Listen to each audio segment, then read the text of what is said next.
Я ошибочно, утверждаете, вы считал политиков самыми опасными для человечества людьми. Теперь понял, что самые опасные люди – ученые.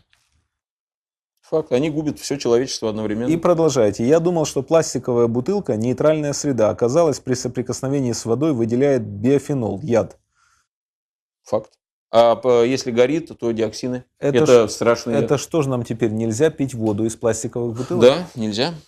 Конечно, нельзя. Это все яд. Это все яд. А если вы их выкидываете, они никогда не гниют и без конца загрязняют нашу природу. А если происходят пожары, как были в прошлом году в России, то они горят огромными свалками и выделяют миллиарды кубов диоксина, которые вдыхают люди и мрут как мухи.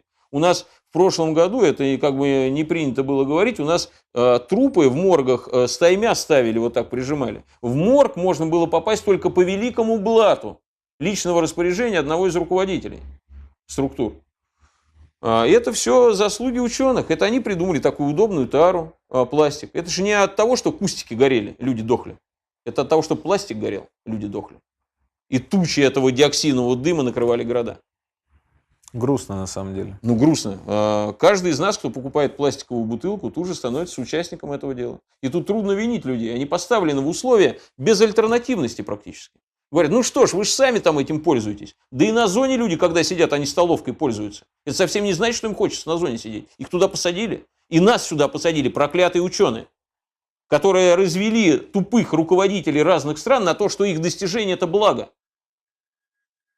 И эти руководители понастроили нам электростанции, заводов, плотин и так далее. И у нас уже ни рыбы, ни раков, там, ни воздуха, ни пищи, ничего. И мы подыхаем медленно и все одновременно. И нас утешает то, что ничего, зато медленно. Это враги человечества страшные, это колдуны проклятые, их всегда жгли. Никогда не было химиков, были алхимики. Не было никаких физиков, были алхимики, это все называлось одним словом. Они подлежали смерти по священному писанию. И сейчас мы уже не можем не понимать, почему это так было. Это же очень мудро.